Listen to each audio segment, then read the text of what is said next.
యువత ఆలోచించండి ఒకసారి. ఇంత పాపాలు చేసి గోల్డ్ మెడల్ వచ్చినోడికి జాతీయ ఏంటి భారతదేశ స్థాయిలో గోల్డ్ మెడల్ వచ్చినోడికి లేదు. జాతీయ స్వర్ణ పథకం దుర్గయ్య గారికి ఏమో ఉద్యోగం లేదు.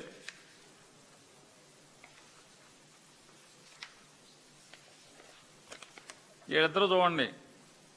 అసలు రాజకీయ నాయకులు ఎందుకు అసలు మామూలుగా క్రీడా సంస్థలు AP softball association chairman Kona Ravikumar ఆయన అధ్యక్షుడు, ఆయన ప్రెసిడెంట్. ఆ సాఫ్ట్ బాల్ కింద 38-39 ఉద్యోగాలండి. 38 ఉద్యోగాలు సాఫ్ట్ బాల్. నారా లోకేష్ గారు ఆయన తోడళ్ళు విశాఖపట్నం ఎంపీ గారు, ఆయన జూడో ప్రెసిడెంట్ అంట. జూడో బాగా చేస్తా అంట ఆయన. జూడో ప్రెసిడెంట్ గారు, ఆ జూడో ఆట వచ్చిన వాళ్ళు 39 మంది టీచర్లు. జూడో ఆట వచ్చిన వాళ్ళు, ఆ సర్టిఫికేట్ తెచ్చుకున్న వాళ్ళు 30 మంది టీచర్లు, 39 మంది. సాఫ్ట్ బాల్ 38 మంది. ఇట్లా రకరకాల అన్ని పార్టిసిపేషన్ సర్టిఫికేట్లే. అంటే ఆటలో దిగకుండా కూడా కోర్టు బయట కూర్చున్నోడి మంచిల గ్లాసులు తీస్తూ ఉంటారు, మన టీవీలో చూస్తూ ఉంటాం.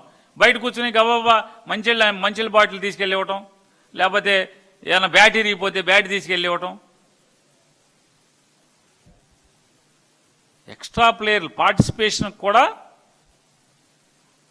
ఉద్యోగాలు ఇచ్చేశారు. అన్నీ దాదాపుగా ఆల్మోస్ట్ 70-80% 80% మంది పార్టిసిపేషన్ సర్టిఫికేట్లతో ఇచ్చారు. ఎవడిచ్చాడు? అసలు నిజంగా చెప్పాలి, సరస్వతి పుత్రులు ఐఏఎస్ ఆఫీసర్లు 2-3 బయలుదేరారు.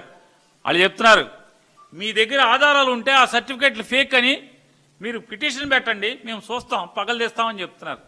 సిగ్గు శరం లేకుండా. చదువుకున్నామే ఐఏఎస్లు, దొంగలకు వంత పాడతాం ఏంటి అనేది ఇంత కూడా సిగ్గు లేకుండా మాట్లాడుతున్నారు. ప్రజలంట ఇది దొంగ సర్టిఫికేట్లు అని చెప్పని మీరు పేపర్కి ఇవ్వచ్చు కదా. మీరు రిక్రూట్మెంట్ చేసుకునే ముందే పేపర్ అడ్వర్టైజ్మెంట్ ఇవ్వండి, ఆన్లైన్లో సర్టిఫికేట్లు పెట్టండి. ఆన్లైన్లో సర్టిఫికేట్లు పెట్టి మీరు కాల్ఫర్ చేయండి, దొంగయ్యా కరెక్టా కాదా అని. చేశారా? ఆడు ఏ సర్టిఫికేట్ తెచ్చాడో ఎవరికి తెలీదు. ఆడు గోడింబెళ తెచ్చాడా, గోళీలు తెచ్చాడా, ఒంగుళ్ళు దూగుళ్ళు తెచ్చాడా, ఏం తెచ్చాడు? బ్రిడ్జ్ తెచ్చాడా? సిగ్గుపడకుండా తండ్రి కొడుకులు ఇద్దరు మాట్లాడుతున్నారు. పేకాట అంట, ఆడెవడం మాట్లాడుతున్నాడంట, ఈడవడం మాట్లాడుతాడు. ఎస్, మళ్ళీ చెప్తున్నా, బ్రిడ్జ్ అనేటువంటి ఆట పేకాట కూడా మీకు అర్థం కాదేమో, రమ్మీ కూడా బ్రెయిన్ గేమే. చట్టం చూసుకోండి ఒకసారి. నారా చంద్రబాబు నాయుడు గారు, నారా లోకేష్ నాయుడు గారు, ఎవడైతే నా గురించి వాగాడో వాళ్ళందరికీ చెప్తున్నా, చట్టాలు చూసుకోండి. బ్రిడ్జ్ అనేది కాదు, రమ్మీ కూడా బ్రెయిన్ గేమే. పేకాట ఆడేటువంటి 13 ముక్కల ఆట రమ్మీ కూడా బ్రెయిన్ గేమే. దాని డబ్బులతో ఆడితే మాత్రమే నేరం. మరి దాంట్లో ఇవ్వండి.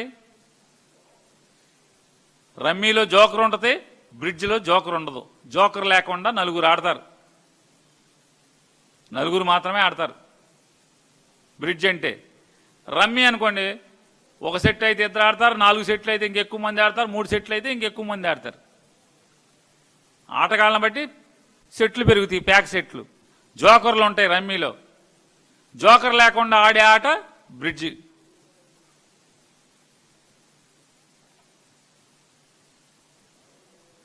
డాక్టర్లు కూడా తగు మాత్రం తాగితే మద్యం మంచిదని చెప్తారు. మరి అన్ని చోట్ల రేషన్ కార్డు పెట్టి సెక్రటరియట్లో అన్ని చోట్ల కూడా మీరు ఒక్కొక్క పెగ్గు పెట్టండి, తప్పే ఉంది. అంటే మీరు అంటున్నారుగా బ్రిడ్జ్ అనేది బ్రెయిన్ గేమ్ అని, డాక్టర్లే చెప్తున్నారు కదా. ఎస్, బ్రిడ్జ్ అనేది పేక మొక్కలతో, జోకర్ లేకుండా పేక మొక్కలతో ఆడే ఆట బ్రిడ్జి. బ్రిడ్జికి మీరు ఉద్యోగం ఇస్తామని మీ లిస్టులో పెట్టారా లేదా? 50 చిల్లరదో 56 ఎంత ఉందండి. ఆ లిస్ట్ తేలేదా మనం? స్పోర్ట్స్ కొత్తగా చంద్రబాబు నాయుడు వచ్చి కొన్ని కొత్త స్పోర్ట్స్ కోటా ఇచ్చారు కదా, ఏ ఆటలకు ఉద్యోగాలు ఇస్తామని. జీవో నెంబర్ 447లో ఉంటుంది చూడండి ఒకసారి, మొత్తం ఉంటే ఓపెన్ చేయండి. మొత్తం కాకుండా మొత్తం జీవో ఉందా? ఇంకా ఇష్టం వచ్చినట్టు మాట్లాడటం, కేసులు కడతాం. నా మీద కూడా నేను రెండో ముద్దాయిగా శ్రీకాకుళం జిల్లా బోర్జ్ అనే పోలీస్ స్టేషన్లో నేను పేకాట అని తప్పుడు ప్రచారం చేశారన్నా. ఎవడైతే కేసు కట్టాడో పోలీసు, రేపు నువ్వు పశ్చాత్తాపడే రోజు వస్తుంది. సబ్ ఇన్స్పెక్టర్ గారు, నువ్వు పేరు నాని మీద కేసు కట్టినందుకు పశ్చాత్తాపడే రోజు వస్తుంది. ఖచ్చితంగా వస్తుంది. ఎందుకని?